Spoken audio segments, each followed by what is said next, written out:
kasuki! Dito tayo ngayon sa City of San Fernando. Tara, samahan niyo ako. Gala tayo mga kasuki!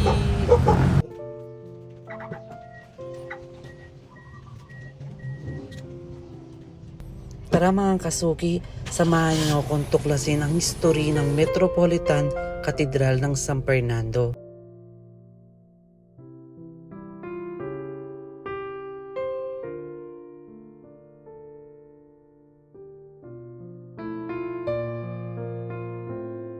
Nandito na tayo sa City of San Fernando. Ito na ang Metropolitan Cathedral mga kasuki.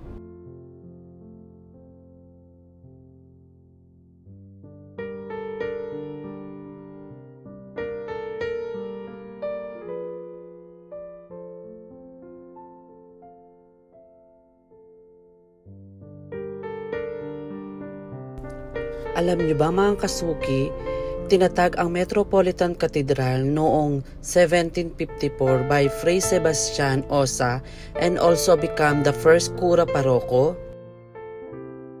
At alam nyo ba ang haba ng ating katedral ay 70 meter, ang haba 13 meter na lapad at 11 meter na taas? Alam nyo ba mga kasuki, ang disenyo ng simbahan ay may konsepto na Baroque at Renaissance ng style.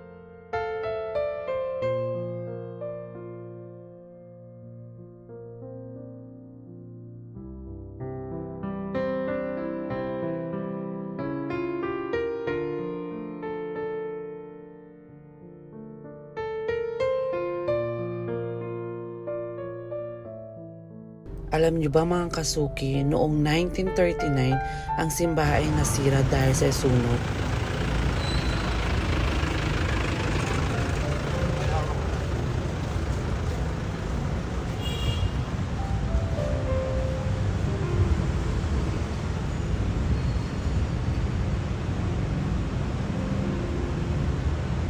At alam nyo ba mga kasuki, na-restore lang noong 1948 by R. Fernando Ocampo.